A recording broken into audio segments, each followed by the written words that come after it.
Gonna shoot me down, down, down, down, down, down. Now I'm bulletproof because of you. Well, hey, good morning, guys. You guys ready for spring break soon? Yeah? We get a little head start tomorrow. I'm excited for a little break. Well, I want to introduce you to our chapel speaker, give you a little bit of a background of her life, why she's here, and a little bit of her story. Obviously, she's going to share more details with you, but we have a really great privilege this morning to welcome a chapel speaker who, if you frequent the library at all, a couple of her books are actually in our library. She's written about her story and what God has done in her life and how he has worked through her. But a little bit of background. In 2008, she suffered a life-altering stroke, which led into a series of operations and surgeries, many long nights and days in the hospital and ICU. God brought her through that, but obviously life looked different. And so out of that time and out of that story, the Lord really just used her life to encourage and challenge others, and her husband and her have co-authored books together to talk about it. They started in 2017 a ministry called Hope Heals, which in a moment you're going to see a little bit of some snapshots of that ministry and what they do. But Hope Heals is a ministry that partners with families with disabilities and creates community and an environment where they can connect with other families and just have fun. And so that ministry started just a few years ago, and it's really just a great chance for families to connect with others, find community, and find hope. And so in a moment, we're going to turn to the screens, and it's going to show you the camp itself and kind of their mission and their goal. And then after that video, you guys are going to help me welcome up our chapel speaker. So for now, let's look at the screens to see what Hope Heals is all about.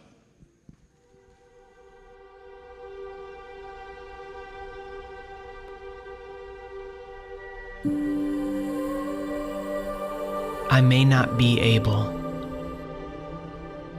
to do everything you can do. I may not see what you can see.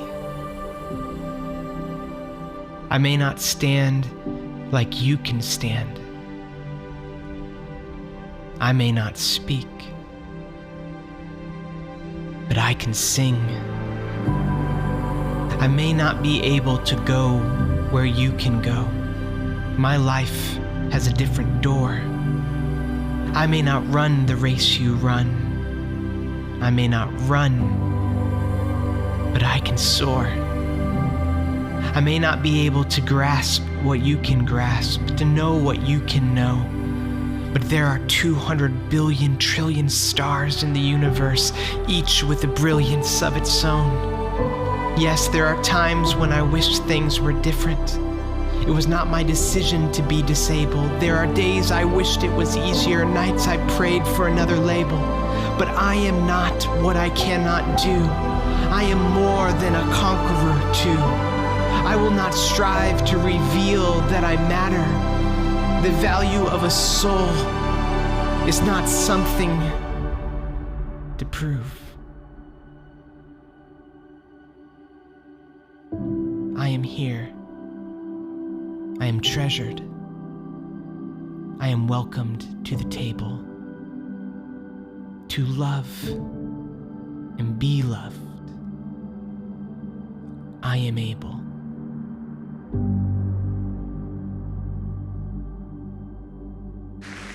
Hey, students, would you help me give a warm TK welcome to Miss Katherine Wolf?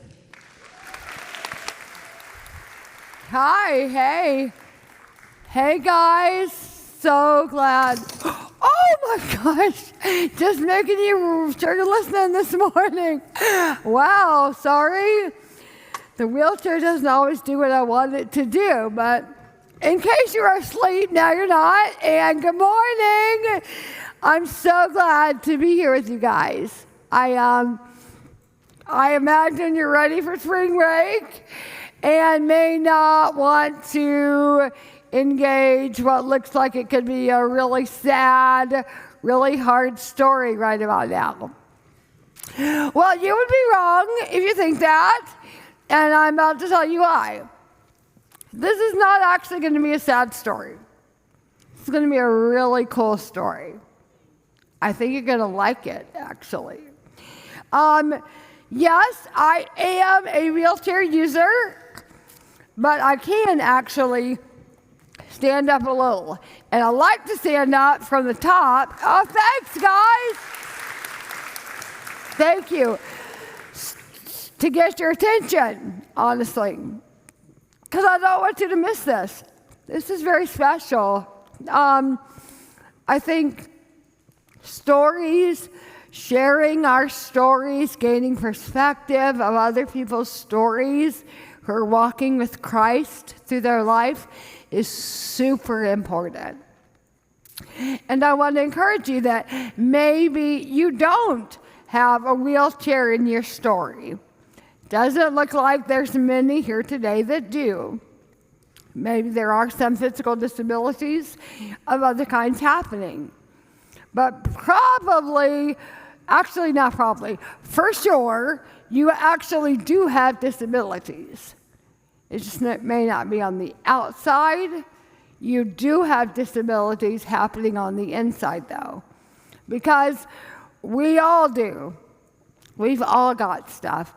I like to say that I've got a wheelchair on the outside of my body, but everybody has wheelchairs on the inside. I call them invisible wheelchairs. Everybody has stuff in their stories that's not okay, that's hard. And maybe nobody knows what you're walking through. You may have a learning difference of some kind. You may have tremendous problems at home that nobody knows about. Or you could have all manner of mental illness, eating disorders, panic attacks, anxiety, depression. The gamut is massive for what you could be walking through, and nobody knows. And you see, that's actually not different. I have a different brand of brokenness, but it is the same story of suffering, ultimately. And I believe the same story of God showing up in our weakness, in our need, in our dependence on Him. I'm going to sit down and share my story with you, in short. And thank you in advance for letting me share my story, because I believe there's so much power in this, that when we share our story, whatever we're walking through, with somebody else, it is changing how we feel about our story. Neurobiology teaches that when we share our story with an empathetic listener, which you guys seem like empathetic listeners, that when we do that, listeners who showcase empathy, that when we do that, what we are doing is changing our neurobiology. We are creating new neuro pathways in our brain. We are sending a message to go a different way to our brain. So it's very, very hard to live a victim mentality when we're doing this. When we're constantly narrating and sharing our story, and honestly, the hope in our story. The fact that we're here, we're in the story. The fact that, I get to show up and tell you the story of what happened to me. Big or small, it's powerful. So, thank y'all in advance for letting me do that. In short, I married my college sweetheart, went to Stanford University, a Christian college that actually some of your families are connected to. It's really cool.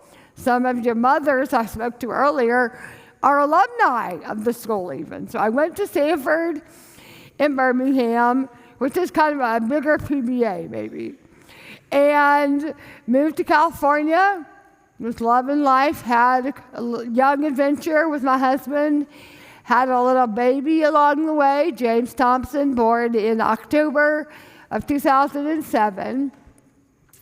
And when James was 6 months and 5 days old, out of absolutely nowhere, with no warning, no indication anything was wrong, no family history, no medical history, nothing that would indicate anything was off, I nearly died of a massive brainstem stroke. I collapsed in the married housing dorm we were living in. I started throwing up. My husband miraculously came home in like a 45-minute window between his final law school classes and called 911. They came. The paramedics very quickly determined something was very wrong with me. Didn't know what it was. They took me out on a stretcher of my married housing dorm. And I can remember thinking these super funny, in retrospect, thoughts. I remember thinking, we should grab a toothbrush in case I have to spend the night there. And I hope when they wake up James from his nap, they give him the right food we're trialing, the puree. And I would have no way of knowing that when I would leave that dorm and go unconscious, I would only wake up 2.5 months later. So 2.5 months of being unconscious. I've subsequently learned that I went into a radical 16-hour brain surgery. And the effects of that surgery are actually why I'm in the situation I am today. The surgeon decided to make sacrifices in order to keep me alive. So the surgeon knew, like, I'll have to cut her facial nerve, so she'll never move her face on one side again. But that's to get the AVM out. And I'll have to cut the nerve that controls her hearing, so she'll never hear out of this ear again, but she'll be alive. You follow? I'll have to remove part of her cerebellum in her brain, but when I do that, that allows me to remove the AVM more fully.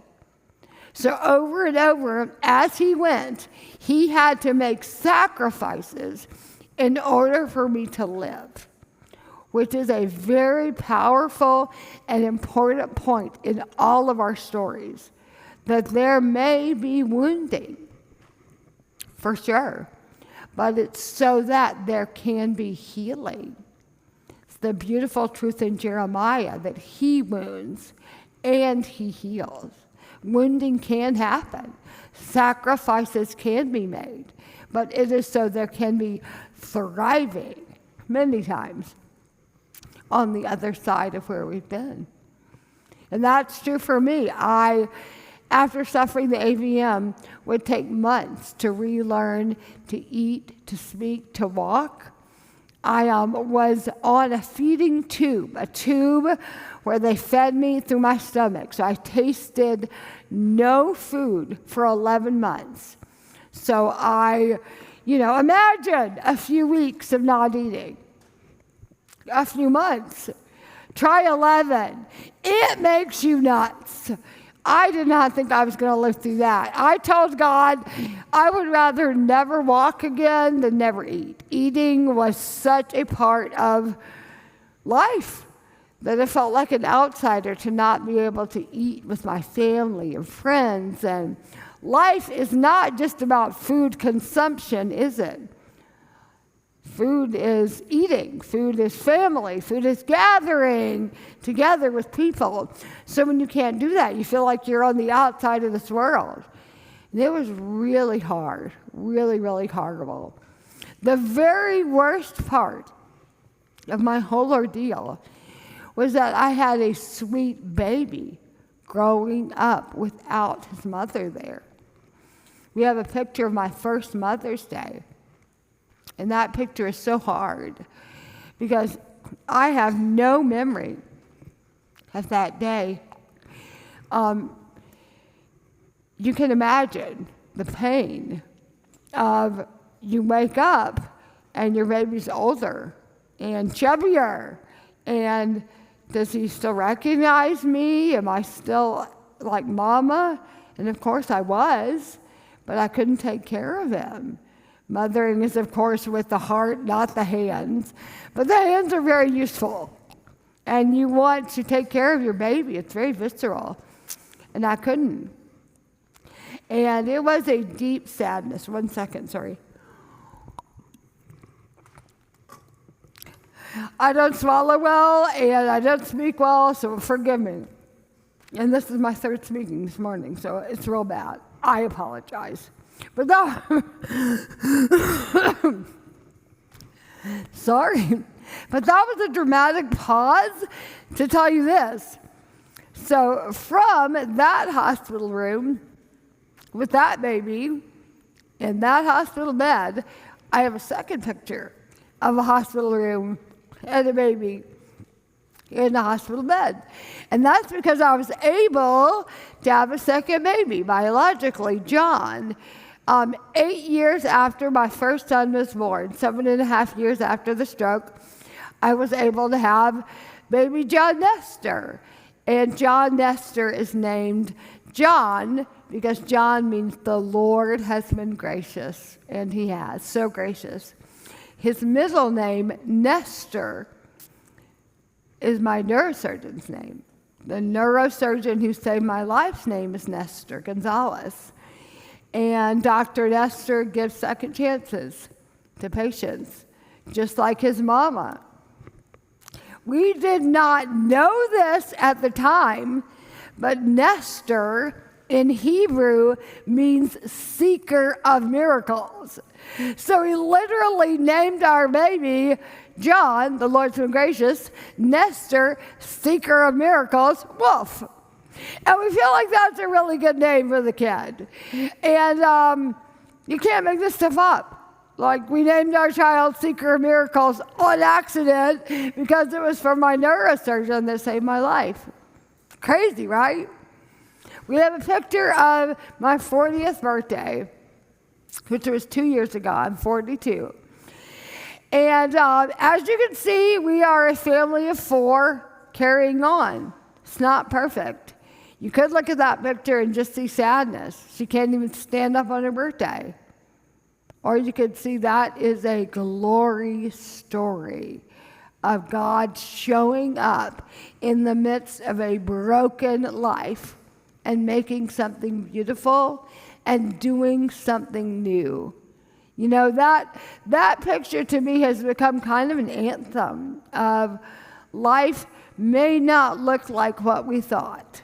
But it can be an incredibly beautiful life. A life that actually is even better than if it wasn't the hardship. Because the hardship makes everything more special. You treasure it differently. You recognize what's really important. There is a beautiful clarity in suffering. Do you know what I mean? Those are kind of big words, but you're smart kids. There is a clarifying factor. You see what to do, where to go, how to live, because things have been real bad, so you know. And that's amazing. You don't get that perspective much in the Western world. You may know that. Because we have it so good so many times, things are cloudy. You can't see. I was that kid. Things are great. Things are wonderful. I'm happy. I'm healthy. Like, I live in America, and everything's awesome. And everything is awesome. America is amazing. And yet, we can become sort of immune to the reality. We can be out of touch. We can think suffering is for somebody in a developing nation that deals with that. But like, life is perfect here. And the reality is, no, it's not. There's very hard things. And they are actually probably, if they haven't already, which they may have, going to hit your story at some point in your life. I say that so tenderly because there's so much pain in what we go through in life. But the reality is, we are on earth. Things are hard here. Life is hard. John 16:33 says that there will be trials in this world. But take heart, be of good cheer. He has overcome this world.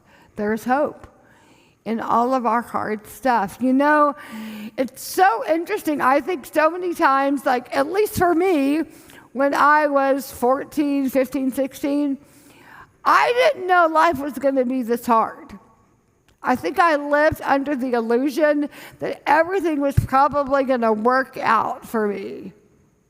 I don't know, maybe some of you feel that way. Like, probably things are going to be good because of all the reasons that things should be good, which by and large, right here, right now, I say that tenderly, but mostly we're coming up roses, if we're honest. If you're in touch with like where you are in the world, it's not incredibly difficult to get out of bed in the morning most of the time. However, I nearly died of a massive stroke. I've become severely disabled. I have loads of tremendous, horrible health problems to this day. And that's only touching the surface of the issues. I have all these medical problems, but then I have loads of unrelated life problems, which is true in all of our stories. We have the thing, right? The suffering, but then there's all kinds of other sufferings. There's hard stuff. I have a hard situation in my family right now. I have a hard situation in a lot of categories of life. Nothing is one note. Suffering does not just look like one little thing. And yet, life goes on. We go through life and we get to decide how we feel about it, how we live with it, how we move forward from the rubble, from the remains of what's happened. I find deep, deep comfort in gratitude. If you know what that is, being thankful seems so basic. You've heard it a million times. But the reality is, when we can turn that on and recognize that we can celebrate and cultivate deep gratitude for what remains in our stories, we can live them differently. We can make up to, yeah, there's a wheelchair in this story, but there's also all those people on the screen in this story. There's like an amazing life that God has called me to, even in this wheelchair, in this story. This actually is a seat of honor if I have eyes to see it that way. God chose me for this life. I get to live it really well. It says in Ephesians 4:1 that we get to live lives worthy of the callings that we've received. That's pretty powerful, game-changing, mind-bending stuff. And I encourage you, lean into that. We live into the upside-down kingdom of God if you know Jesus. We get to live differently, even in the stories that look hard to the world. Like, who gets to decide how I feel about this story? My parents? My friends? My children? No. Guess who gets to decide how they feel about this story? Right here, me and only me. So I choose to see my life with the lens of Christ, that to die is gain, that all of this matters so much to him, and I live for an audience of one.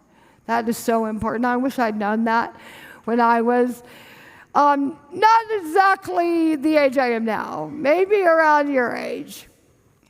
So my husband and I have carried on in our lives, and we now have 2 kids that you saw on the screen, and life hasn't been perfect. There's been a lot of problems through the years, but I'm 16 years out from the stroke, and as my husband and I have written several books, Hope Heals and Suffer Strong, that are in your library right now if you're interested, although a sweet guy after the last chapel said, no, I want a copy at home. So it is available on Amazon and everywhere books are sold. But if you want to buy it, it's in your library. But I actually have a new book coming out that I do want you to buy. It's called Treasures in the Dark. Leah, raise your hand. She has postcards if you're interested. Come get one and get a devotional Treasures in the Dark to encourage your heart on the hard days. Anyway, we start speaking, we start writing. We have this ministry just percolating of people with disabilities, yes, on the outside, but also people with broken hearts. Broken bodies, broken hearts, broken brains. We've got hurting people across the board. So what can we do?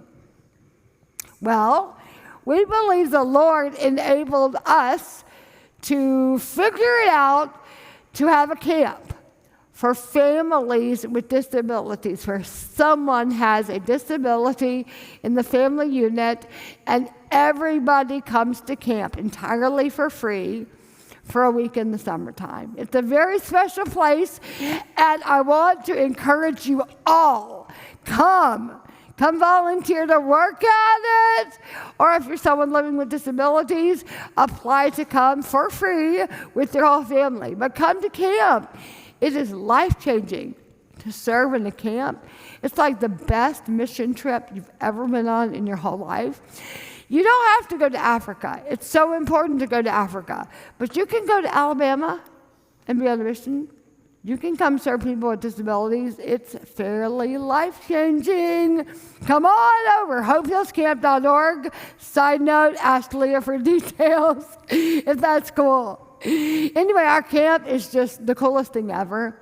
What we are doing at camp is fighting hard the lie, the idol, that joy can only come in a pain-free life, because we know that isn't true. We know there can be pain in our stories, but there can also be joy in our stories at the same time. There can be good and hard. Those are not mutually exclusive. There can be joy and sorrow, and it's all part of the same story.